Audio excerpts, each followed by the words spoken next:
Hello guys, welcome to Naukar Digital Institute. My name is Preet Shah. I'm a chartered accountant and a faculty member of Naukar Institute. Basically, I deal in the subject of accounts at the foundation and inter level and audit at the inter as well as final level. Okay. We're going to start with this chapter number 5 which is concept and accounting of depreciation. Okay. काफी आसान सा chapter है, बहुत मजेदार chapter है, काफी सारे calculation से भरा हुआ। रादर देन कंसेप्ट इसके अंदर कैलकुलेशंस ज्यादा है। So understand this thing, calculations अगर तुम्हारी मजबूत हो जाएंगे तुम्हारे, यानी बेसिकली क्या करना है अपने को, सिली मिस्टेक्स नहीं करनी, दैट्स इट, तो हमारा ये चैप्टर एकदम आसान हो जाएगा। ठीक है, चलिए शुरुआत करते हैं चैप्टर के साथ। डेप्रीसिएशन क्या चीज है? पहला तो क्वेश्चन सर ये, what is depreciation? What is depreciation? So एकदम सीधी सरल भाषा में अगर मैं लिखूं तो depreciation is a reduction in a value of asset. What is depreciation? What is depreciation? Sir, it is a reduction in value of asset। और जिसको मैं किसकी तरह ट्रीट करता हूं सर? जिसको मैं एक लॉस की तरह ट्रीट करता हूं। किसकी तरह ट्रीट करता हूं? एक लॉस की तरह, कि सर मैंने एक असेट खरीदी थी, 1 लाख रुपए की असेट थी, अगले साल उसका देखा तो उसकी वैल्यू 1 लाख तो ऑब्वियसली नहीं रहेगी ना, क्योंकि असेट तो पिछले साल खरीदी थी, हमने कितना सारा यूज कर लिया। ठीक है, तो 1 लाख उसकी वैल्यू नहीं रहेगी, हमारी असेट की वैल्यू क्या हो गई? धीरे धीरे कम हो गई। वाई? सर हमने उसको यूज किया है तो ऑब्वियसली बात है कि वैल्यू तो कम होनी है, या नॉर्मल वेयर एंड टेयर की वजह से, या एफ्लक्स ऑफ टाइम, यानी जो टाइम का पैसेज हो चुका है, 1 साल के बाद चीजें क्या हो जाती है, थोड़ी पुरानी हो जाती है, तो एनीवे उसकी वैल्यू कम हो जाती है। तो reduction in the value of asset, और इसको मैं किसकी तरह ट्रीट करता हूं? लॉस की तरह ट्रीट करता हूं। और उसको कहां डेबिट करता हूं सर? लॉस को कहां डेबिट करता हूं? पीएनएल में डेबिट करता हूं। क्लियर है ये चीज? ठीक है, so depreciation is basically a reduction in the value of asset. ठीक है, डेप्रीसिएशन आई अंडरस्टैंड तुम लोगों ने 12th स्टैंडर्ड में करा होगा। ठीक है, पर यहां पे हम और भी एडवांस्ड लेवल्स के सम देखेंगे। ठीक है, ये पहला जो लेक्चर रहेगा वो कंप्लीटली थियोरेटिकल रहेगा, जिसके अंदर हम डेप्रीसिएशन के कारण, डेप्रीशिएबल वैल्यू क्या होता है, कॉस्ट ऑफ द एसेट क्या होता है, क्या क्या कंपोनेंट्स होते हैं किसी डेप्रीसिएशन को कैलकुलेट करने में। But understand this thing, do not under estimate the theory in accounts chapter. ठीक है, अकाउंट्स के चैप्टर में थियरी को अंडर एस्टिमेट करना नहीं है। पहली बात, थियरी में से भी क्वेश्चंस आ सकते हैं, और दूसरी बात, यही थियरी जो है वो बेस बनता है हमारे आगे के क्वेश्चंस के लिए। ठीक है, कभी कभार स्टूडेंट्स थियरी को स्किप कर देते हैं, सीधा क्वेश्चंस में लग जाते हैं, और जिसकी वजह से कोई ऐसी चीज जो बहुत आसानी से तुम लोग कर सकते हो, वो चीज के लिए तुम घूमते रहते हो। सो ये चीज नहीं करना है, तो हमें थियरी भी अच्छे से पढ़नी है। ठीक है, ओके, पहले तो ऑब्जेक्टिव्स ऑफ प्रोवाइडिंग, ये चैप्टर ओवरव्यू होगा। Objectives of providing the depreciation, sir ये हमारे objectives of providing the depreciation है। किन कारणों की वजह से हम डेप्रीसिएशन प्रोवाइड करते हैं, क्या रीजन है? एक तो सर एक रीजन है to ascertain true results of operations. True results of operation मतलब मैं जो काम करता हूं, मैं जो धंधा करता हूं, उसका ट्रू रिजल्ट्स, यानी करेक्ट प्रॉफिट और लॉस को असर्टेन करना। करेक्ट प्रॉफिट और लॉस को, सर आपने 1 लाख की असेट खरीदी, क्या आपके लिए वो एक्सपेंडिचर हुआ? हाँ सर। आपने उसको असेट साइड पे दिखाया, और धीरे धीरे करके उसको 5 साल, 7 साल, 10 साल में उसको पीएनएल में डिस्ट्रीब्यूट किया। यस और नो? ठीक है, तो पीएनएल में जब तक आप उसको डिस्ट्रीब्यूट नहीं करोगे तब तक पीएनएल का सही प्रॉफिट हमें पता नहीं चलेगा। And that is why to ascertain the true results of operation, PNL का यानी प्रॉफिट या लॉस, करेक्ट प्रॉफिट और लॉस जानने के लिए डेप्रीसिएशन प्रोवाइड करना जरूरी है। दूसरा, to present true and fair view of financial position. Financial position मतलब क्या? बैलेंस शीट डेट पे, बैलेंस शीट की डेट के ऊपर मैं फाइनेंशियल पोजीशन बताता हूं किसी भी एंटरप्राइज का, कि सर ये फाइनेंशियल पोजीशन है, इतनी असेट है, इतनी लायबिलिटी है। अच्छा, असेट्स होती है तो असेट्स को मैंने यूज किया होगा, जिसकी वजह से उसकी वैल्यू कम हुई होगी। अगर मैंने डेप्रीसिएशन प्रोवाइड नहीं किया तो जो रिडक्शन इन वैल्यू है वो मैं उस असेट्स में से माइनस करूंगा नहीं, और जिसकी वजह से असेट्स गलत वैल्यू पे दिखेगी। मान लो कोई असेट है जिसकी वैल्यू है खाली 90,000, पर मैंने उसको डेप्रीशिएट किया ही नहीं, मैंने उसको जो ओरिजिनली कॉस्ट पे परचेज किया था 1 लाख रुपए पे, अभी तक 1 लाख पे दिखा रहा हूं मैं उसको, सर उसकी वैल्यू 90,000 है। करेक्ट आपको फाइनेंशियल पोजीशन दिखाना है तो डेप्रीसिएशन प्रोवाइड करना पड़ेगा। The third one is to accumulate funds for the replacement of asset. ये एक बहुत हिडन सा बेनिफिट है। आज देखो, मान लो तुमने 1 लाख रुपीस की परचेज करी एक असेट, और जो 5 साल यूज करोगे तुम, ठीक है, 5 साल यूज करोगे, ठीक है, क्या होगा सर? 1 लाख डिवाइडेड बाय 5 साल, एवरी ईयर में 20,000 रुपीज का डिप्रीसिएशन प्रोवाइड करूंगा। 20,000 डिप्रीसिएशन प्रोवाइड करने की वजह से क्या चीज होगी, पीएनएल में सर 20,000 रुपीज क्या हो जाएगा, 20,000 रुपीज डेबिट हो जाएगा, ठीक है। और बाकी जितना भी प्रॉफिट आएगा वो 20,000 डेबिट होने के बाद आएगा। मान लो 20,000 प्रॉफिट डेबिट होने के बाद मेरा प्रॉफिट बचता है 1 लाख रुपीज, और ये 1 लाख मैं अपने शेयर होल्डर्स या फिर किसी ना किसी को मैं डिस्ट्रीब्यूट कर दूंगा। पर सर वो 20,000 मैंने डिस्ट्रीब्यूट नहीं किया, वो मैंने क्या किया, पीएनएल में डेबिट करने की वजह से वो 20,000 मैंने अपने पास बचा के रखा है, ताकि 20 करके 5 सालों में मैंने अगर ये बचाया तो वापस मेरे पास 1 लाख रुपए इकट्ठे हो जाएंगे, और 5 साल के बाद जब मुझे ये असेट को रिप्लेस करना पड़ेगा तो मैं ये असेट के लिए क्या कर सकता हूं, पैसे ला सकता हूं, बिकॉज मैंने डिप्रीसिएशन प्रोवाइड किया है, ठीक है। और the fourth one is to ascertain true cost of production. True cost of production, बहुत सारी मशीनरीज होती है, बहुत सारी असेट्स होती है जो फैक्ट्री में यूज होती है, प्रोडक्शन के काम के लिए यूज होती है। आज मुझे बताओ, मान लो 1 साल का प्रोडक्शन मैंने किया, ठीक है, 1 साल के प्रोडक्शन में मैं पूरे असेट को इंक्लूड कर दूंगा, 1 साल के कॉस्ट ऑफ प्रोडक्शन में पूरे असेट को इंक्लूड कर दूं, नहीं। तो मैं क्या कर सकता हूं सर, मैं उसके डिप्रीसिएशन को आप इंक्लूड कर सकते हो, तो वो भी एक कॉस्ट है, वो भी तो खर्चा तो है ही मेरा। तो जब तक to ascertain the true cost of production, एक सही कॉस्ट ऑफ प्रोडक्शन डिटरमाइन करने के लिए मुझे क्या करना पड़ेगा, डिप्रीसिएशन प्रोवाइड करके उस कॉस्ट ऑफ प्रोडक्शन में उस पर्टिकुलर डिप्रीसिएशन को ऐड करना पड़ेगा, तो ही मेरा टोटल कॉस्ट ऑफ प्रोडक्शन आएगा। क्लियर है ये चीज? तो ये 4 हमारे objectives of providing the depreciation, 4 objectives providing the depreciation. 3 factors होंगे which factors affecting the amount of depreciation, cost of asset, expected useful life, estimated residual value. इसके बारे में डिटेल में थोड़ा पढ़ेंगे। पहले थोड़ा बहुत कंसेप्ट ऑफ डिप्रीसिएशन देख लें। ये सारी थियरी पोर्शन खाली एक बार रीड कर लो। Property plant and equipment, property plant and equipment मतलब जिसको तुम आसान भाषा में बोलते हो फिक्स्ड एसेट, ठीक है। यहां अब से हम इसको यूज करेंगे property plant and equipment. They are tangible items that are held for use in production और supply of goods and services. Sir ऐसी कोई असेट्स जिसको मैं प्रोडक्शन सप्लाई में यूज करता हूं? अच्छा, ऐसी भी कोई असेट हो सकती है जिसको मैंने किसी को रेंट पे दे दिया, किसी को रेंट पे दे दिया। मान लो मैंने कोई जमीन खरीद के रखी है, मैंने उसको रेंट पे दे दिया, असेट तो मेरी है पर मैंने उसको क्या कर दिया, रेंट पे दे दिया।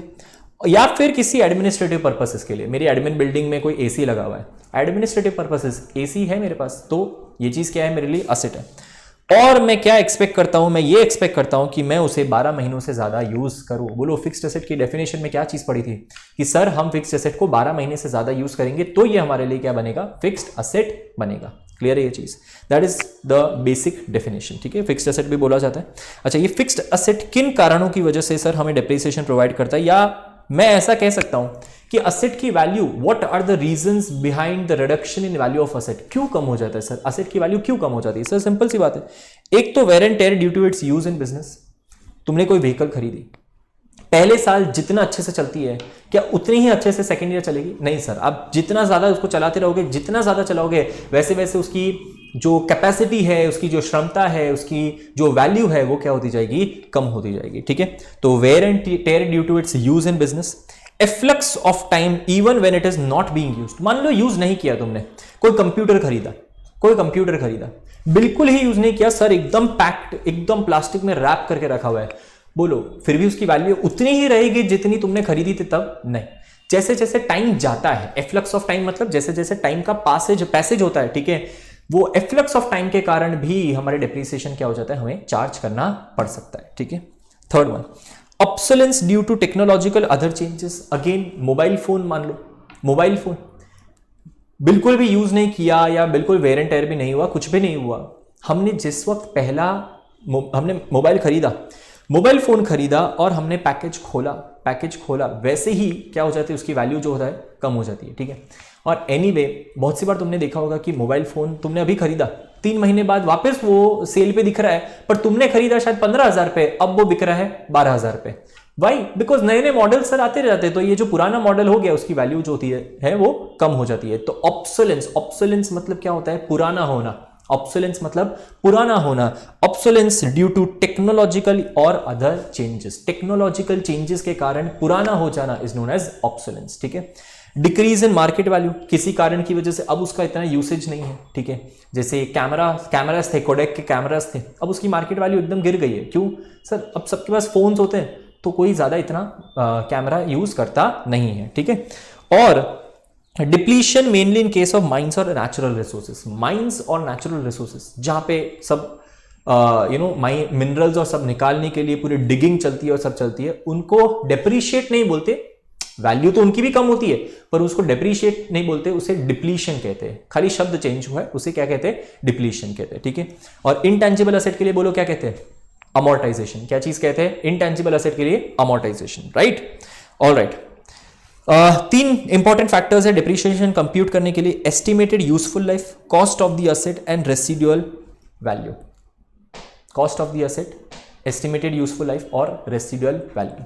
आज तुम्हें अगर कोई डेप्रीसिएशन कैलकुलेट करना है, डेप्रीसिएशन कैलकुलेट करना है, मान लो एसएलएम मेथड से हम, यानी स्ट्रेट लाइन मेथड से हम डेप्रीसिएशन कैलकुलेट करें, तो बोलो उसका तरीका क्या है। सर उसका तरीका है, सर हम फॉर्मूला क्या है उसका, सर कॉस्ट यानी cost of the asset minus residual value divided bye useful life, yes और नो, है ना। तो डेप्रीसिएशन फाइंड करने के लिए फॉर्मूला क्या था, cost minus residual value divided bye useful life, ठीक है।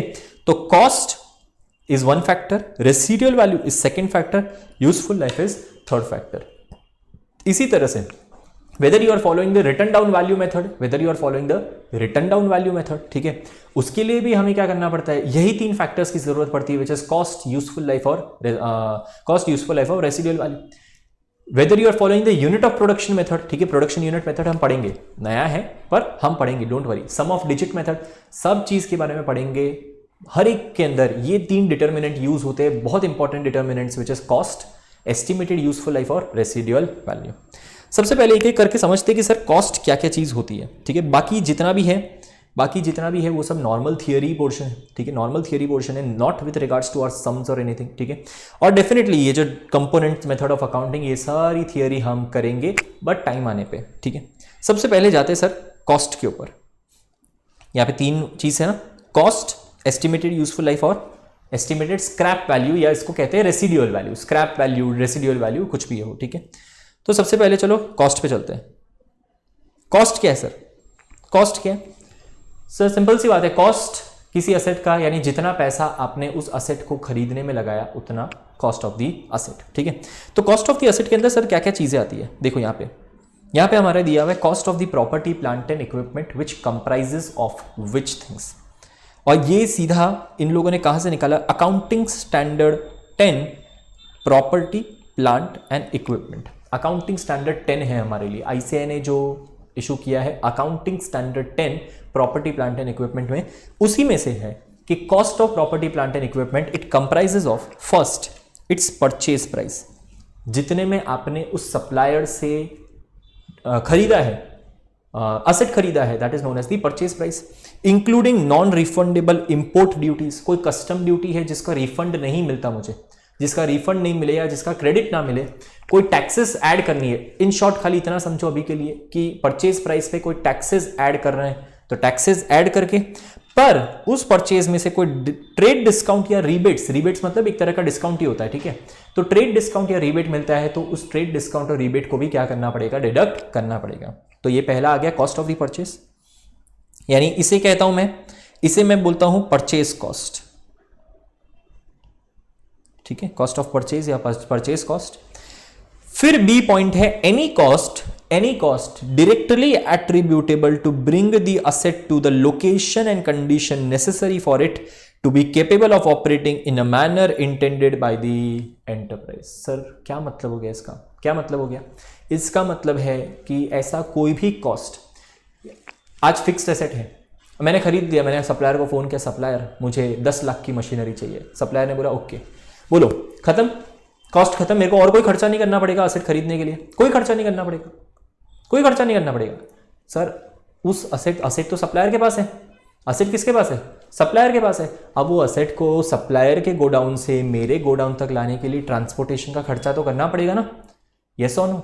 अच्छा, वो असेट को इंस्टॉल करने के लिए खर्चा करना पड़ेगा, यस और नो। सर ऐसे कितने ही सारे खर्चे हो सकते हैं, जैसे मेन हमारे लिए मेन 2 खर्चे हैं, ट्रांसपोर्टेशन और installation. Exam point of view अगर फाउंडेशन की बात करूं तो हमारे लिए सबसे मेन दो खर्चे हैं ट्रांसपोर्टेशन और इंस्टॉलेशन। अगर असेट को सप्लायर के गोडाउन से मेरे गोडाउन तक लाने के लिए मैंने कोई खर्चा किया है विच इज ट्रांसपोर्टेशन, और उसको मैंने इंस्टॉल किया ताकि मैं उसको यूज कर पाऊं, सर मैं उसको इंस्टॉल नहीं करूंगा तो यूज कैसे करूंगा, अगर मैंने उसको इंस्टॉल किया है उसके लिए भी कोई खर्चा किया है तो वो सब कॉस्ट ऑफ द असेट का पार्ट बनेगा, वो मेरे पीएनएल में नहीं जाएगा। Understand this thing, this forms part of the cost of the asset. तो ट्रांसपोर्टेशन, इंस्टॉलेशन, और ये यहां पे दिखता है any cost directly attributable to bring the asset to the location. कौन सी लोकेशन सर, मेरी लोकेशन वाली, तो ट्रांसपोर्टेशन का खर्चा। And condition necessary for it to be capable of operating in a manner intended by the enterprise, यानी installation का खर्चा। सर इतना केपेबल, इतना तो होना चाहिए ना कि हम उसको चला पाए एटलीस्ट। हाँ, जैसे ही चलना शुरू हो गया, असेट को हम यूज कर सकते हैं, तब से आप कॉस्ट ऑफ द असेट को क्या कर सकते हो, कट कर सकते हो। उसके बाद से हमारा सारा रेवेन्यू एक्सपेंडिचर। जैसे फॉर एग्जांपल मैंने 1 साल यूज किया और फिर मैंने उसके ऊपर कुछ रिपेयर करवाया, बोलो मैंने 1 साल असेट को यूज किया और रिपेयर करवाया, repair is a revenue expenditure, इसको पीएनएल में डालो, इसको पीएनएल में डालो, उसको कॉस्ट ऑफ द असेट में मैं इंक्लूड नहीं कर सकता, ठीक है। और सी वाला पॉइंट है, इसको कैंसिल कर दो क्योंकि ये तुम्हारे अभी कोर्स में नहीं है और प्लीज इसको समझने की कोशिश भी मत करना, ठीक है। तो सी वाले पॉइंट को कैंसिल कर दो। नीचे कुछ एग्जाम्पल्स दिए हुए कॉस्ट डायरेक्टली एट्रीब्यूटेबल वाले, यानी बी वाले पॉइंट का, बी वाले पॉइंट के कुछ एग्जाम्पल दिए। एक पॉइंट है cost of the employ benefits arising directly from acquisition और construction of an item of property, plant और इक्विपमेंट। मान लो तुमने अपनी कंपनी के लिए बिल्डिंग बनाया, बिल्डिंग बनाने के लिए लेबरर्स रखे तो उनको वेजेस देने पड़ते हैं ना, बस, तो वो उसे कहते हैं एम्प्लॉय बेनिफिट्स, मतलब वेजेस टू लेबरर्स, ठीक है। Cost of site preparation, cost of site preparation मतलब क्या, मान लो तुम्हें कोई मशीनरी इंस्टॉल करनी है, उसके लिए सर एकदम ऐसा प्लेटफॉर्म बनाना पड़ेगा, ठीक है, बनाओ। बिल्डिंग बनानी है, बिल्डिंग बनाने के लिए सर हमें पुरानी बिल्डिंग तोड़ना पड़ेगा, साइट प्रिपेयर करना है, कॉस्ट ऑफ साइट प्रिपरेशन। खैर ये सब इतने इंपॉर्टेंट नहीं है। इनिशियल डिलीवरी, यस, ये सी और डी जो है ना वो हमारे एग्जाम के लिए बहुत इंपॉर्टेंट है, सी और डी, इनिशियल डिलीवरी और इंस्टॉलेशन, ये दो चीजें इंपॉर्टेंट है हमारे लिए, ठीक है। तो इनिशियल डिलीवरी मतलब ट्रांसपोर्टेशन वाला, और इंस्टॉलेशन एंड असेंबली कॉस्ट, ये दो हमारे एग्जाम के लिए इंपॉर्टेंट है। क्लियर, बाकी कुछ ना देखो तो चलेगा, ओके। अब methods of providing the depreciation, methods of providing the depreciation. अच्छा, सबसे पहले वापस आ जाओ ऊपर, cost of property plant and equipment समझ में आ गया, ऊपर वापस आओ। चलो, cost of the asset, sir हमारा हो चुका है, sir cost of the asset पूरा हो चुका है कि क्या क्या चीजें कॉस्ट में आएगा। कॉस्ट में simple purchase price plus transportation plus installation if any, इतना याद रखना है। इफ शॉर्ट में याद रखना है ना तुम्हें, शॉर्ट में याद रखना है तो purchase price plus transportation plus installation, done, okay. Sir useful life मतलब क्या, यूजफुल लाइफ मतलब क्या, ये डेफिनेशन छोड़ो, खाली यूजफुल लाइफ, सर जितने पीरियड तक हम उस असेट को यूज करना चाहते हैं that is known as useful life. जितने पीरियड तक हम उस असेट को यूज करना चाहते हैं उसे कहते हैं यूजफुल लाइफ, ठीक है। रेसिडुअल वैल्यू क्या होता है, स्क्रैप वैल्यू या रेसिडुअल वैल्यू, सर असेट का यूसेज करने के बाद हमें जो एक्सपेक्टेड है, हम एक एस्टिमेट लगाते, एक्सपेक्ट करते हैं कि सर इतने प्राइस में हम क्या कर सकते हैं, असेट को बेच सकते हैं, क्योंकि कोई ना कोई रद्दी का भाव आता है ना, बस उसे कहते हैं स्क्रैप वैल्यू, ठीक है, रेसिडुअल वैल्यू, ठीक है। और अब आता है हमारा बहुत important terminology which is depreciable amount. What do you mean by depreciable amount, sir उस अमाउंट जिसको आप डेप्रीशिएट कर सकते हो that is known as a depreciable amount. ऐसे अमाउंट जिसको आपको डेप्रीशिएट कर सकते हो which is known as a depreciable amount. जैसे यहां पे देखो, कॉस्ट ऑफ एक्विजिशन मतलब purchase price plus installation transportation total मिला के आता है 1,10,000 रुपया। अज्यूम, मतलब क्वेश्चन में दिया हुआ है कि एक्विजिशन कॉस्ट जो है 1,10,000 है, उसमें से आपको ऐसा लगता है कि सर असेट का पूरा यूज करने के बाद 5 साल तक असेट मैं यूज कर सकता हूं। कहां दिया हुआ है सर, ये दिया है ना, estimated useful life of the asset 5 साल। 5 साल पूरा यूज करने के बाद भी है ना 10,000 में तो बेच ही सकता हूं, 10,000 में तो बेच ही सकता हूं, तो 10,000 रेसिडुअल वैल्यू को क्या कर दूंगा, माइनस कर दूंगा। मुझे डेप्रीशिएट करने की जरूरत कितनी है, सर डेप्रीशिएट करने की जरूरत है आपको खाली 1,00,000 रुपया, that is known as the depreciable amount, जितने अमाउंट को मैं डेप्रीशिएट करता हूं, ठीक है। सो 1,10,000 में से 10 निकाला, 1,00,000 बच गया, 1,00,000 divided by 5, 20,000 rupees per year का मेरा डेप्रीसिएशन यहाँ पे प्रोवाइड होगा। तो याद रखना हमेशा cost minus residual value divided bye useful life, ये स्ट्रेट लाइन मेथड से हो रहा है, ये स्ट्रेट लाइन मेथड से ही हो रहा है, ठीक है।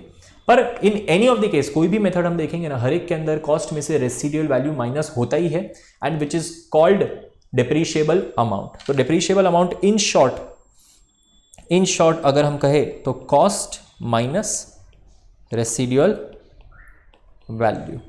डन, ओके, चलो आगे बढ़ते हैं।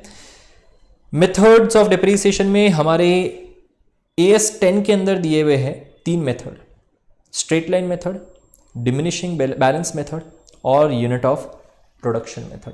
Straight line method, diminishing balance method यानी रिटन डाउन वैल्यू मेथड, जिस भी नाम से तुम जानते होंगे, SLM मेथड तो SLM मेथड ही रहता है।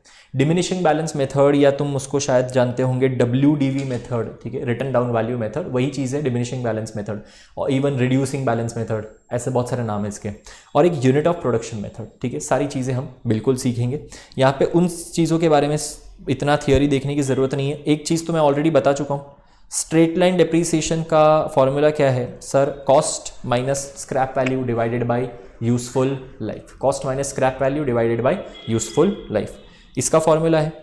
रिड्यूसिंग बैलेंस मेथड का फॉर्मूला क्या है सर, उसमें रिड्यूसिंग बैलेंस मेथड में हमेशा एक परसेंटेज गिना जाता है, और ये फॉर्मूला ठीक है, मतलब हर एक क्वेश्चन में दिया ही होगा, सो तुम्हें ये सब कैलकुलेट करने की ज़रूरत नहीं पड़ेगी, पर एक परसेंटेज दिया होता है रिड्यूसिंग बैलेंस मेथड में। रिड्यूसिंग बैलेंस मेथड में परसेंटेज दिया होता है। परसेंटेज कैसे कैलकुलेट किया जाता है, ये फॉर्मूला है उसका, 1 minus root n residual value divided by cost of asset into 100। और ये जो रूट एन होता है ना, ये एन जो है it is useful life, it is useful life. तो 1 माइनस यूजफुल लाइफ, ठीक है, residual value divided by cost into 100। बोलो आगे तीनों डिटर्मिनेंट, यहां पे कौन से डिटर्मिनेंट सर, कौन से डिटर्मिनेंट, कॉस्ट, रेसिडुअल वैल्यू और यूजफुल लाइफ, तीनों चीजें आ गई, क्लियर। तो इवन डेप्रीसिएशन के अंदर वही चीज आती है, ठीक है। और प्रोडक्शन यूनिट मेथड डेफिनेटली हम नेक्स्ट मतलब बाद में करेंगे, पहले हम फोकस करेंगे SLM और WDV के ऊपर। तो हमने पूरी थियरी देख ली, ठीक है, डेप्रीसिएशन का। अब हम इलस्ट्रेशंस के साथ शुरुआत करेंगे, हर एक मेथड को समझेंगे। मेथड ऑफ अकाउंटिंग भी डिफरेंट होती है, ठीक है, you have to understand this thing. देखो जैसे हमने मेथड ऑफ डेप्रीसिएशन देखा, बोलो मेथड्स ऑफ डेप्रीसिएशन क्या था सर, मेथड्स ऑफ डेप्रीसिएशन में हम 4 मेथड देखने वाले हैं, ठीक है। बुक में ये AS 10 में तो 3 ही दिए, पर हम 4 मेथड देखने वाले हैं। 4 मेथड कौन से, एक SLM, ठीक है, एक डिमिनिशिंग वैल्यू मेथड या जैसा तुम लोग अपनी भाषा में कहते हैं WDV मेथड, एक यूनिट ऑफ प्रोडक्शन मेथड या प्रोडक्शन यूनिट मेथड, या बहुत सारे मशीन आर मेथड, प्रोडक्शन, बहुत सारे नाम है इसके, यूनिट ऑफ प्रोडक्शन, और एक सम ऑफ डिजिट मेथड, बहुत छोटा सा बहुत आसान सा एक मेथड है, सम ऑफ डिजिट मेथड। चारों मेथड्स ऑफ डेप्रीसिएशन के हिसाब से हम बहुत सारे सम्स करेंगे, जिससे एकदम क्लियर हो जाएगा। अच्छा, मेथड्स ऑफ डेप्रीसिएशन तो ठीक है सर, मेथड्स ऑफ अकाउंटिंग भी आती है। मेथड्स ऑफ अकाउंटिंग, 2 तरीके से तुम डेप्रीसिएशन की अकाउंटिंग कर सकते हो, 2 तरीके से तुम डेप्रीसिएशन की अकाउंटिंग कर सकते हो। या तो सीधा तुम डेप्रीसिएशन को P&L में डाल दो, सीधा डेप्रीसिएशन को P&L में डाल दो, यानी डेप्रीसिएशन को हमने P&L में डाल दिया, तो ये एक नॉर्मल जो मेथड होता है हमारा डेप्रीसिएशन, जो तुमने पढ़ा हुआ ही है वही मेथड, नॉर्मल एक मेथड होता है डेप्रीसिएशन प्रोवाइड करने के लिए, ठीक है। डेप्रीसिएशन प्रोवाइड करने के लिए एक नॉर्मल मेथड होता है, और एक होता है creation of provision for depreciation, creation of provision for depreciation, वो भी सीखेंगे। तो डेप्रीसिएशन, प्रोविजन ऑफ डेप्रीसिएशन, 2 अलग अलग मेथड ऑफ अकाउंटिंग होती है, ठीक है। वो मेथड ऑफ अकाउंटिंग भी हम सीखने वाले हैं, क्लियर। तो यहां पे तुम्हारी थियरी जो है वो कंप्लीट हुई। Hello guys, welcome back. चलिए देखते हैं भाई, सबसे पहले क्लास वर्क का सबसे पहला part, that is SLM। SLM के अंदर क्वेश्चन नंबर 1 बहुत ही आसान सा, बहुत बेसिक सा question, okay, just to create a start. Cost of the asset purchased is 5 lakh rupees, 5 lakh की कॉस्ट है, मतलब परचेज प्राइस 5 लाख है। Date of the purchase is 1 April 2014। Understand this thing, depreciation में अगर सिली मिस्टेक नहीं करनी ना तो डेट के ऊपर बहुत ज़्यादा ध्यान देना, ठीक है। डिप्रीसिएशन में सिली मिस्टेक नहीं करनी हो तो डेट के ऊपर खास ध्यान देना, ठीक है। तो 1 अप्रैल 2014 को परचेज किया था, ठीक है। Installation expenses 1 lakh rupees. बोलो कॉस्ट ऑफ द असेट के अंदर इंस्टॉलेशन एक्सपेंसेस आता है? हाँ सर बिल्कुल आता है, बिल्कुल। तो फिर 5 लाख की असेट परचेज करी और 1 लाख का इंस्टॉलेशन एक्सपेंस इंकर किया तो मेरा total cost of the asset कितना हो गया? 6 लाख रुपया, ठीक है। रेट ऑफ डेप्रीसिएशन 10% दे दिया है सीधा एज पर SLM, ठीक है। कैलकुलेट करने की यूजुअली जरूरत नहीं ही पड़ने वाली है किसी भी क्वेश्चन के अंदर, बट रेट ऑफ डेप्रीसिएशन यहाँ पे दे दिया हुआ है 10% जितना है रेट। और 1 अप्रैल को खरीदा है, यानी मैंने ईयर के एकदम स्टार्टिंग डेट पे ही खरीदा हुआ है। 1 अप्रैल पूरे साल का डेप्रीसिएशन लगेगा। अच्छा, बोला क्या गया है कि you have to prepare asset account and depreciation account up to 31 March 2017। 1 April 2014 से लेके 31 मार्च 2017 यानी 3 साल का पूरा depreciation account as well as asset account as well as depreciation account बनाना पड़ेगा, ठीक है। तो let's look at the solution. चलो, अच्छा यहां पे मैंने क्वेश्चन क्लास वर्क में क्वेश्चन नंबर 1 में असेट अकाउंट बनाया हुआ है, ठीक है। डेप्रीसिएशन अकाउंट बनाया है। नीचे वर्किंग नोट में सबसे पहला sir cost of the asset कितना रहेगा? 5 लाख प्लस 1 लाख, ठीक है। ये 5 लाख क्या है सर? परचेज प्राइस है और ये 1 लाख इंस्टॉलेशन का। ये 1 लाख किसका है? इंस्टॉलेशन का। यानी टोटल मिला के मेरा कॉस्ट रह जाएगा कितना? 6 लाख रुपीज। टोटल मिला के 6 लाख रुपीज का मेरा कॉस्ट है, ठीक है। रेसिडुअल वैल्यू नहीं दी है इसलिए हम इसे ही डिप्रिशिएबल अमाउंट मानेंगे, ठीक है। और 6 लाख का कॉस्ट है, मैंने परचेज किया हुआ है 1 अप्रैल 2014। तो असेट अकाउंट के अंदर मैं एंट्री बोलो क्या पास करूंगा? सबसे पहला दिन 1 अप्रैल 2014 को। यहां पे एग्जामिनेशन में you will also prepare a date column, right. 1 April 2014 को मैं एंट्री पास करूंगा। असेट परचेज करने की एंट्री क्या होती है? Asset account debit to bank account. Asset account debit to bank account. Asset account debit to bank account कितना? Sir purchase करने के लिए मैंने 5 लाख रुपया इंकर किया था, तो asset account debit to bank account 5 lakh हो गया। और उसी दिन पे मैंने मान लेते उसी दिन पे इंस्टॉलेशन किया, तो अगेन इंस्टॉलेशन के लिए भी because installation is part of the cost, तो asset account debit to bank account कितना हो जाएगा? 1 लाख रुपया। टोटल कॉस्ट कितना हो गया? 6 लाख रुपया। डन। सर पहले साल में क्या करेंगे? डिप्रीशिएट करेंगे, बिल्कुल नॉर्मल एकदम डिप्रीशिएट करेंगे। डिप्रीसिएशन की एंट्री क्या पास करेंगे बताओ? सबसे पहले एंट्री तो तुमने पास कर दी, पहली एंट्री तो तुमने पास कर दी, कौन सी? फर्स्ट एंट्री सर हमने पास करी है asset account debit to bank 6 lakh रुपया।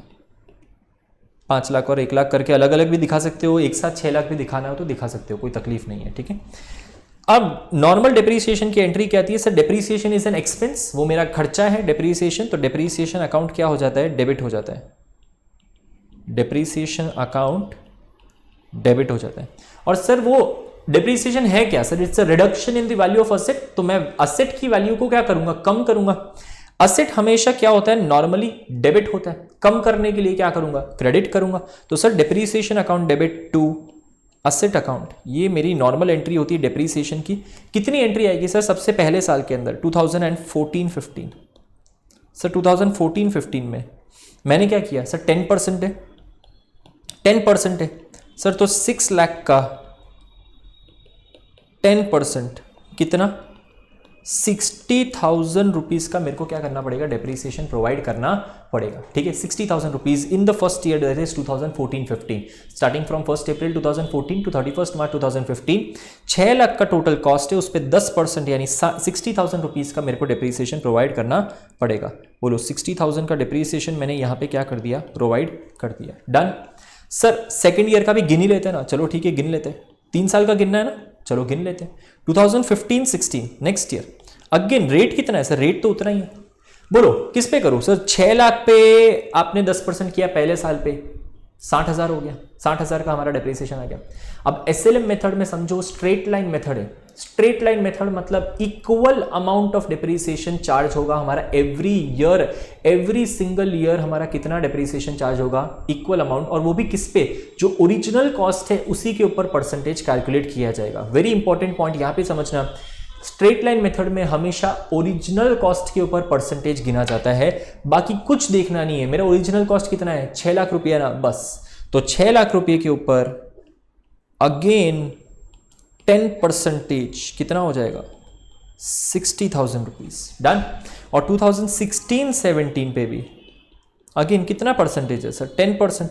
और किस पे कैलकुलेट किया जाएगा, ये 10% किस पे कैलकुलेट किया जाएगा सर, अगेन 6 लाख रुपीज के ऊपर ही कैलकुलेट किया जाएगा, because it is a straight line method, और स्ट्रेट लाइन मेथड में हमेशा ओरिजिनल कॉस्ट के ऊपर हम डेप्रीसिएशन कैलकुलेट करते हैं। तो बोलो कितना हो जाएगा, 6 lakh multiply by 10%, again every year you have to provide same amount of depreciation which is 60,000। Clear, बोलो। अब सिंपल सी जर्नल एंट्रीज अपने प्रोवाइड कर दे, हर एक की जर्नल एंट्री प्रोवाइड करते हैं। एंट्री क्या आएगी, depreciation account debit to asset account, ठीक है। तो असेट अकाउंट में हम एंट्री पास करेंगे sir by depreciation account, by depreciation account कितना, 60,000, ठीक है।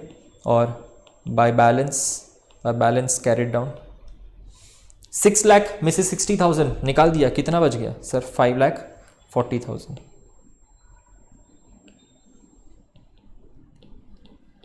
5,40,000, डन। क्लोज करते इसको, क्लोज करके टोटल लिखना है तुम्हें, ठीक है, यहाँ पे चलेगा, बट तुम्हें एग्जामिनेशन में हमेशा टोटल लिखना ही लिखना है, done. Okay, next sir, next year वापस आ गया हमारा। ये हमने एंट्री पास करी डेप्रीसिएशन और बैलेंस की एंट्री, यहाँ पे डेट भी लिखनी होती है, यहाँ पे डेट लिख देना, द डेट इज 31 मार्च 2015, ठीक है। Next year sir, next year आ गया हमारा 1 अप्रैल 2015, बोलो। टू बैलेंस ब्रॉट डाउन कितना हो गया, 5,40,000, डन। अगेन सेकेंड ईयर में नॉर्मल डेप्रीसिएशन की एंट्री पास करनी है, depreciation account debit to asset account, कब सर, 31 मार्च को मैंने एंट्री पास करी by depreciation account, 60,000, by depreciation account 60,000, ठीक है। और बाय बैलेंस कैरिड डाउन 5,40,000 में से 60,000 का बैलेंस मैंने कम कर दिया, वैल्यू कम कर दी, मेरा बैलेंस कितना बचता है सर, 4,80,000। तो यहाँ पे हम लिख देंगे 4,80,000। क्लियर है ये चीज़, ठीक है। तो ये बात हो गई सर 2015-16 की। आगे बढ़ते 2016-17 में। तो यहाँ पे 31 मार्च 2016 आ गया, ठीक है। ओके, चलो अब यहाँ पे 2016-17 में आगे बढ़ने से पहले हम पहले डेप्रीसिएशन अकाउंट के अंदर कुछ एंट्रीज पास कर लेते हैं। डेप्रीसिएशन अकाउंट बहुत सिंपल सा है। एंट्री क्या आएगी, depreciation account debit to asset account. हमने फर्स्ट एंट्री पास करी थी 31 मार्च 2015 में, 31 मार्च 2015 में हमने फर्स्ट एंट्री पास करी थी। तो वही एंट्री हम यहाँ पे वापस पोस्ट करेंगे 31 March 2015, depreciation account debit to asset account, depreciation account debit to asset account कितना, 60,000 रुपये। Depreciation account debit to asset account 60,000। बोलो ये डेप्रीसिएशन का अकाउंट क्लोज होके कहाँ चला जाएगा सर, पीएनएल अकाउंट में डेबिट हो जाएगा, क्योंकि ये एक एक्सपेंडिचर है, तो पीएनएल अकाउंट में क्या हो जाएगा, डेबिट हो जाएगा। हम एंट्री क्या पास करने वाले हैं सर, इसके बाद हम एंट्री पास करेंगे एक बहुत इंपॉर्टेंट एंट्री यहाँ पे, जहाँ पे हम पीएनएल में ये एडजस्टिंग एंट्री जिसको बोलते हैं हम, ठीक है। एंट्री हम पास करेंगे PNL account debit to depreciation 60,000 rupees, 60,000 rupees, ठीक है। तो यहाँ पे 60,000 रुपीज़ हम यहाँ पे पीएनएल अकाउंट में, वही date 31 March 15 by PNL account 60,000 rupees, done. Okay sir, यहाँ पे हमारा ये क्लोज हो जाता है, इसको क्लोज करो। और नेक्स्ट ईयर में भी sir, next year again next year बोलो क्या किया था हमने sir? 1 April 2015 opening balance, depreciation provide किया था 31 मार्च 2016 को 60,000 रुपीज का डेप्रीसिएशन प्रोवाइड किया था। वापस यहाँ पे एंट्री आएगी 31 मार्च 2016 में, depreciation account debit to asset account कितना? 60,000। और यही जो 60,000 का हमारे असेट्स में से रिड्यूस करके डेप्रीसिएशन में मैंने डेबिट किया, और इसको मैं कहाँ ट्रांसफर करूंगा? अगेन पीएनएल अकाउंट के अंदर, वही सेम डेट 31 मार्च 16 एंट्री आएगी by PNL account 60,000। Clear? By PNL account 60,000 हम क्लोज कर देंगे सर इस अकाउंट को भी। और अब हम नेक्स्ट ईयर की बात करते हैं, लास्ट ईयर की बात 2016-17, क्योंकि हमें बुक्स ऑफ अकाउंट्स बनाने हैं 31 मार्च 2017 तक। ठीक है, तो 2016-17 में यहां पे इसको क्लोज करें। 1 अप्रैल 2016 टू बैलेंस ब्रॉट डाउन कितना हो जाएगा सर? 4,80,000। डेप्रीसिएशन कितना प्रोवाइड किया था सर? हमने अभी कैलकुलेट किया 2016-17 में भी डेप्रीसिएशन हम कितना डाल रहे हैं? 60,000 सेम रहेगा, इसलिए एंट्री हम पास करेंगे 31 मार्च 17 को by depreciation account 60,000, by depreciation account 60,000। और डेप्रीसिएशन अकाउंट में फिर उसकी एंट्री क्या आएगी सर? 31 मार्च 17 को उसकी एंट्री आएगी to asset account, to asset account कितना? 60,000। To asset account 60,000। ठीक है, 60,000 टू असेट अकाउंट आएगा। और अब इस डेप्रीसिएशन को क्लोज करके पीएनएल में ले जाऊं मैं 31 March 17 bye PNL account 60,000। Account हमारा जो है वो क्लोज हो गया। ठीक है, असेट अकाउंट को क्लोज करते हैं सर। बैलेंस 4,80,000 था, 60,000 हमने डिप्रीशिएट कर दिया, मेरा बैलेंस कितना बच जाता है? बाय बैलेंस कैरीड डाउन मेरा बैलेंस बच जाता है सर 4,20,000। 4,20,000 डन। और ये अकाउंट भी हमारा क्लोज हुआ।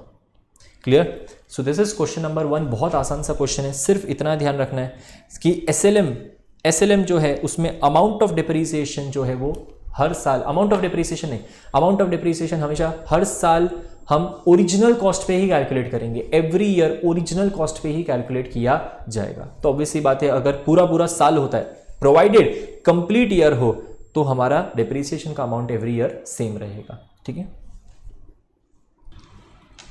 चलो आगे बढ़ते हैं towards the second question. Cost of the asset purchased rupees 15 lakh. Cost of the asset कितना परचेज किया सर? 15 लाख रुपए कॉस्ट ऑफ द असेट है। डेट ऑफ परचेज पे एकदम ध्यान दो, 1 जुलाई 2013 है। 1 जुलाई 2013 है, यानी 1 अप्रैल को नहीं, 1 जुलाई को परचेज किया हुआ है, 1 जुलाई 2013। Installation expenses 1,50,000 rupees. Sir 15 lakh तो आपने परचेज किया ही किया, साथ में 1,50,000 का इंस्टॉलेशन एक्सपेंसेस, बोलो कॉस्ट ऑफ द असेट में इंक्लूड होगा? हाँ सर बिल्कुल इंक्लूड होगा। तो 15 लाख प्लस 1,50,000, ठीक है, दैट इज 16,50,000 रुपीज का हमारा total cost of the asset है। क्वेश्चन में रेसिडुअल वैल्यू नहीं दिया है, इसलिए हम जीरो अज्यूम करके डिप्रीशिएबल अमाउंट को 16,50,000 ही मानेंगे। ओके, रेट ऑफ डिप्रीसिएशन देके रखा है 8%, और ये हमेशा किस पे कैलकुलेट करना है? Original cost. याद रखना, रेट ऑफ डिप्रीसिएशन हमेशा ओरिजिनल कॉस्ट पे।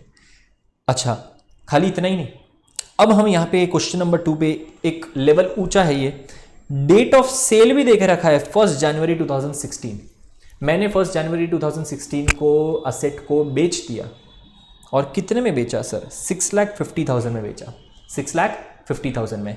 And they are asking only to prepare the asset account, कि खाली असेट अकाउंट बना दो। ठीक है, क्या क्या चीज़ है सर? 15 लाख प्लस 1.5 लाख, यानी 16,50,000 में खरीदा, 1 जुलाई 2013 को खरीदा। ठीक है, रेट ऑफ डिप्रीसिएशन 8% है। ठीक है, 8% रेट ऑफ डिप्रीसिएशन है। Date of sale 1 January 2016, sale value 6,50,000। Sir prepare asset account बना दिया, पर ये तो बोला ही नहीं कब तक असेट अकाउंट बनाए।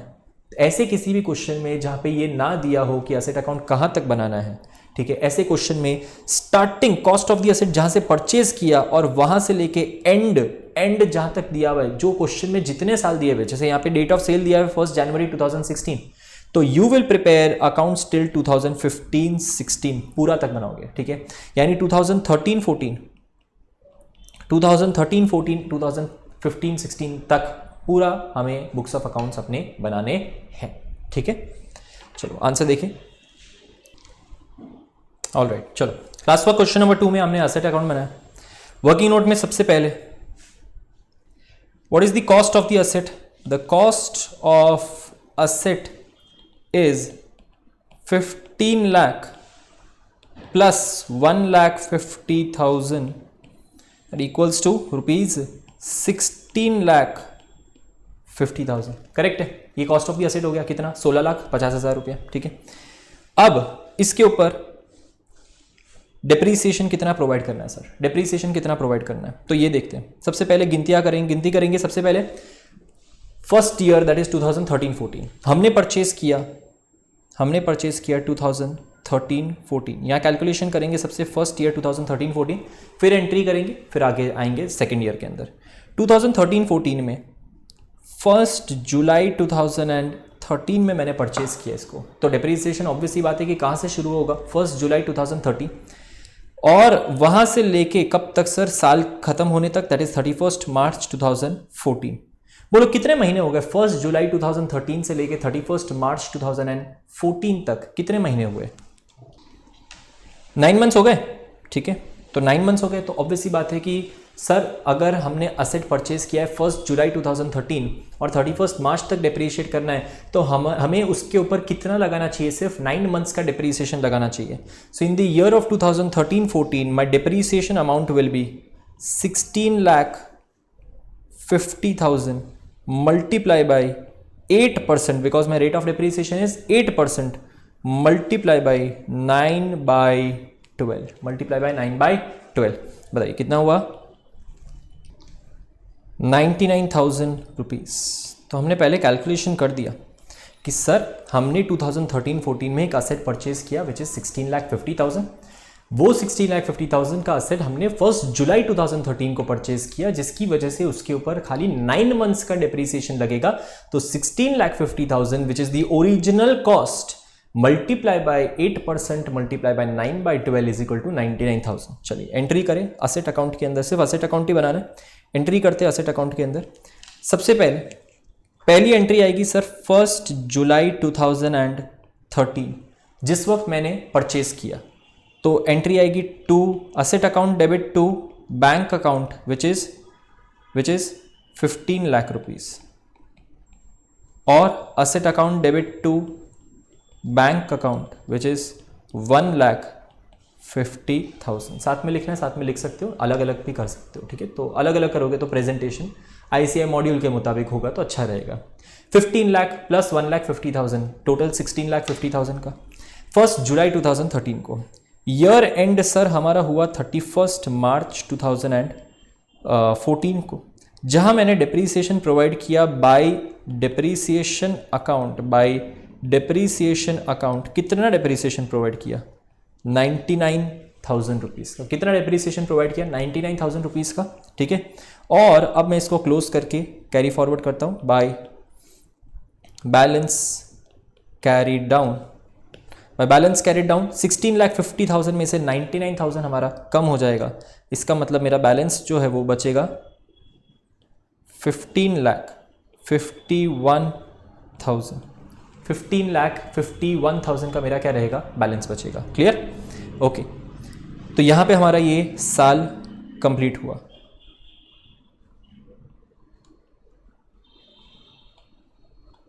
Okay, next year.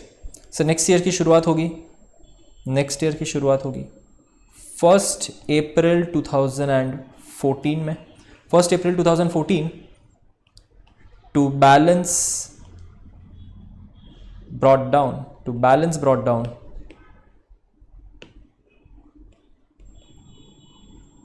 15,51,000। तो बैलेंस ब्रॉट डाउन 15,51,000। चलो अब इसकी कैलकुलेशन करें सर 2014-15 के साल की। 2014-15 इन द ईयर ऑफ 2014-15 क्या पीरियड है सर? 1 अप्रैल 2014 से लेके 31 मार्च 2015 तक। क्यों सर? क्योंकि अब तो पूरा साल है ना, पिछले साल तो हमने पहला परचेज किया था 1 जुलाई को, इसलिए वहां से डेप्रीसिएशन शुरू हुआ। यहां पे तो सर 1 अप्रैल से लेके 31 मार्च पूरा डेप्रीसिएशन प्रोवाइड करेंगे। कितने महीनों के लिए? 12 महीनों के लिए, इसलिए स्ट्रेट अवे हम डेप्रीसिएशन यहां पे चार्ज कर सकते हैं। कितने ऊपर सर? कौन से अमाउंट पे? कौन से अमाउंट पे? 16,50,000 which is the original cost. 16,50,000 पे 8% इंटू 12/12, क्योंकि पूरे साल के लिए, ठीक है, तो 12/12 this will be rupees 1,32,000। 1,32,000 का हमारा ये क्या हो गया? डेप्रीसिएशन आ गया, ठीक है। 1 अप्रैल 2014 से लेके 31 मार्च 2015 का 1,32,000 का डेप्रीसिएशन। क्लियर? चलो यहाँ पे हम इसकी अकाउंटिंग कर ले। सेकेंड ईयर यानी 2014-15 के अंदर 31 मार्च 2015 मैंने एंट्री पास करी बाय डेप्रीसिएशन अकाउंट 1,32,000 और मेरा क्लोजिंग बैलेंस हो गया बाय बैलेंस कैरिड डाउन, मेरा क्लोजिंग बैलेंस हो गया 14,19,000। क्लियर? ये मेरा क्लोजिंग बैलेंस 14,19,000। अकाउंट को क्लोज करेंगे हम।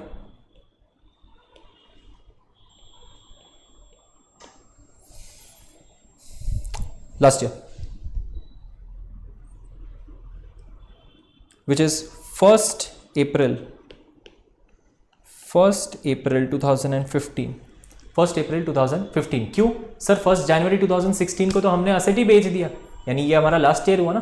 तो 1 अप्रैल 2015 को to balance brought down which is 14,19,000। Clear? Calculation करेंगे इसके ऊपर सर 2015 में, और ये बहुत इंपॉर्टेंट वाला पोर्शन अब से यहां से शुरू हो रहा है, सेल वाला आएगा यहां पे, इसलिए 2015-16 के अंदर सर डेप्रीसिएशन कितना आएगा? सबसे पहले डेप्रीसिएशन कितना आएगा? तो डेप्रीसिएशन आएगा सर 1 अप्रैल 2015 से लेके 31 दिसंबर 2015, या तुम बोल सकते हो 1 जनवरी। चलो ठीक है, ताकि तुम्हें कंफ्यूजन ना हो। 1 जनवरी 2016। क्यों? क्वेश्चन ध्यान से देखो, क्वेश्चन ध्यान से देखो। मैंने 1 जनवरी 2016 को क्या कर दिया? असेट को बेच दिया। कितने में बेचा? 6,50,000। तो ये दो फिगर याद रखना। 1 जनवरी 2016 को असेट बेच दिया 6,50,000 में। चलो, तो 1 जनवरी 2016 तक का ही डेप्रीसिएशन लगेगा। 1 अप्रैल से 1 जनवरी, बोलो कितने महीने हो गए? 9 मंथ्स अगेन। तो इसके ऊपर भी कितना डेप्रीसिएशन लगेगा? 9 मंथ्स का ही डेप्रीसिएशन लगेगा, बिकॉज 1 अप्रैल से 1 जनवरी तक का ही डेप्रीसिएशन हमें लगाना है। उसके बाद तो हमने असेट को बेच दिया, ठीक है। तो असेट को कितना डेप्रीसिएशन होगा? 16,50,000 which is the original cost, उस पर 8% और वो भी 9/12। अगेन हमारा डेप्रीसिएशन आएगा 99,000। कितना आएगा डेप्रीसिएशन? 99,000। एंट्री एक बार पास कर ले डेप्रीसिएशन की। 1 जनवरी 2016 में ही एंट्री, क्योंकि मैंने उसको बेच दिया तो उसी दिन एंट्री मैं पास कर दूंगा बाय डेप्रीसिएशन अकाउंट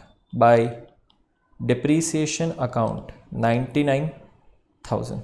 अब सर असेट को मैंने बेचा 6,50,000 में, तो जाहिर सी बात है सर असेट बेचने पे मुझे कोई ना कोई प्रॉफिट या लॉस तो हुआ होगा, क्योंकि असेट कितने का है सर? 14,19,000, उसमें से 99,000 का डेप्रीसिएशन।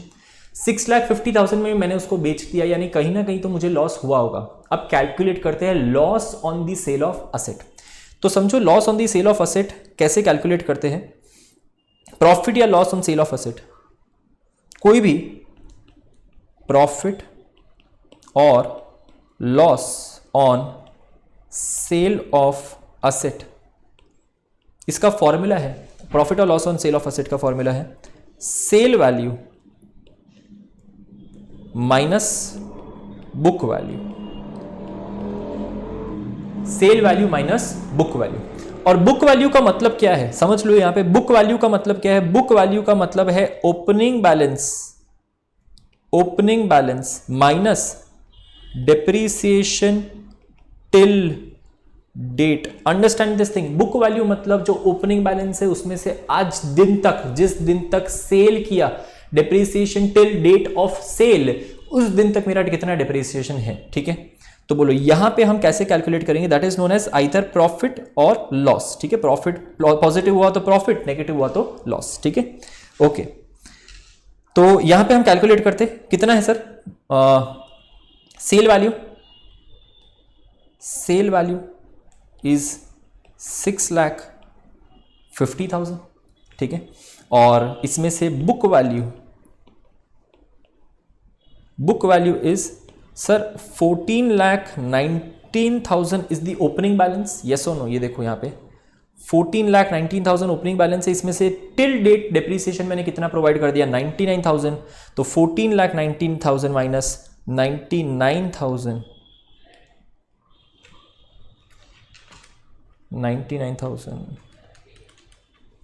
13,20,000। ठीक है, तो कितना आएगा 13,20,000।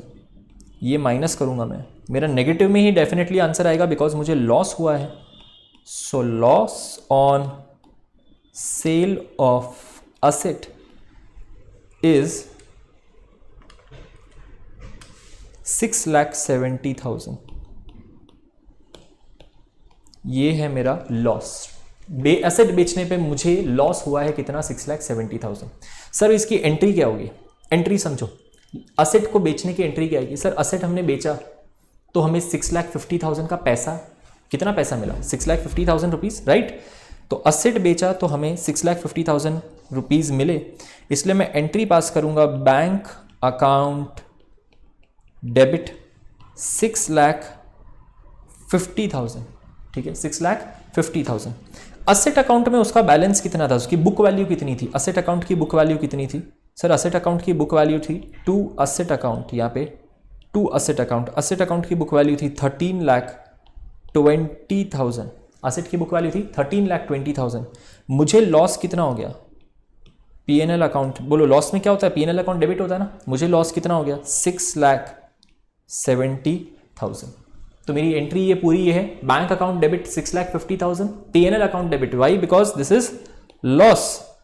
Is loss on sale of fixed asset 6,70,000 to asset account which is 13,20,000। क्यों सर असेट अकाउंट 13,20,000 कैसे, 14,19,000 में से 99,000 का तो डेप्रीसिएशन मैं ऑलरेडी प्रोवाइड कर चुका हूं।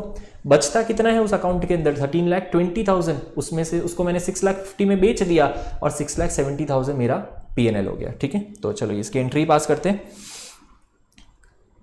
एंट्री हमने क्या देखी, bank account debit, PNL account debit to asset account. तो यहां पे एंट्री पास करेंगे,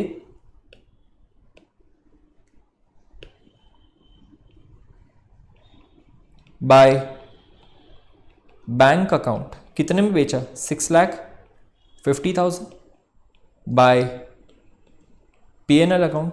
फॉर बेटर डिस्क्लोजर यहां पे तुम लिख सकते हो loss on sale of asset. ठीक है, 6,70,000। Clear, debit side credit side दोनों मैच, हमारा असेट जो है वो अकाउंट क्लियर हो गया। डन। तो यहां पे समझने वाली बात है, हर क्वेश्चन के बाद ऑलमोस्ट, पहले क्वेश्चन में तो ज़रूरत थी नहीं, पर हर क्वेश्चन के बाद एक रिवीजन फटाफट ले लेंगे। देखिए ज़रा, असेट अकाउंट में, असेट अकाउंट पहले साल में 2013-14 में सर 15 लाख का असेट है, 1,50,000 का हमारा इंस्टॉलेशन कॉस्ट है, total cost of the asset 16,50,000। 1 जुलाई 2013 को मैंने ये असेट परचेज करी, तो सर 1 जुलाई 2013 से लेके 31 मार्च 2014 तक 9 महीने का ही डेप्रीसिएशन प्रोवाइड होगा। तो 9 महीने का डेप्रीसिएशन कितना हो गया सर, 16,50,000 इंटू 8% इंटू 9 मंथ्स, 99,000 का हमारा ये डेप्रीसिएशन हो गया। 99,000 का हमारा ये डेप्रीसिएशन हो गया। Closing balance 15,51,000। 15,51,000 पे नेक्स्ट ईयर पे सर पूरा डेप्रीसिएशन लगेगा, क्योंकि 1 अप्रैल 2014 से लेके 31 मार्च 2015 तक असेट हमारे पास ही था, हमने उसको बेचा नहीं है। फुल 12 मंथ्स का डेप्रीसिएशन लगेगा 1,32,000। Closing balance 14,19,000। 1 अप्रैल 2015 में, यस सर, 2015-16 के साल में हमने 1 जनवरी 2016 में ही असेट को बेच दिया, ठीक है। तो बैलेंस 14,19,000 में डिप्रीसिएशन कितना लगेगा सर? डिप्रीसिएशन लगेगा 9 मंथ्स का ही ओरिजिनल कॉस्ट पे डिप्रीसिएशन 16,50,000 इंटू 8% इंटू 9/12 99,000 का डिप्रीसिएशन लग गया, ठीक है। अब सर हमारे असेट अकाउंट में उसका बैलेंस बच गया 14,19,000 माइनस 99,000, इसकी बुक वैल्यू बचती है 13,20,000। तो 13,20,000 के लिए सर हमने क्या किया सर? सर हमने 13,20,000 की असेट को 6,50,000 में बेच दिया, यानी हमें लॉस हुआ है सर 6,70,000 का लॉस हुआ है, जिसके लिए हमने एंट्री पास करी बैंक अकाउंट डेबिट 6,50,000 क्योंकि हमने 6,50,000 में बेचा। PNL account debit, because loss हुआ है तो पीएनएल अकाउंट क्या होता है? हमेशा डेबिट होता है 6,70,000 टू असेट अकाउंट का जितना बैलेंस था 13,20,000, ठीक है। बहुत सिंपल सा है, बैंक अकाउंट का वैल्यू हमेशा दिया होगा, असेट अकाउंट जो क्रेडिट होता है दैट इज बुक वैल्यू, ये बुक वैल्यू। और बुक वैल्यू कैलकुलेट करने का फॉर्मूला क्या है? बोलो, opening balance minus depreciation till date, जिस दिन तक सेल किया है उस दिन तक का डेप्रीसिएशन।